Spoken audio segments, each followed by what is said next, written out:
Per the Tsar's declaration, from this day forever onward, Alexei Nivanov, his name, is damned, and he along with it.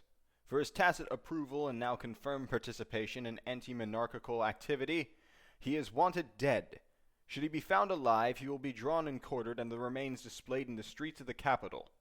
Let this sentence serve as a reminder of God's harsh retribution, for it is the divine right of the Tsar to command and the obligation of the people to obey.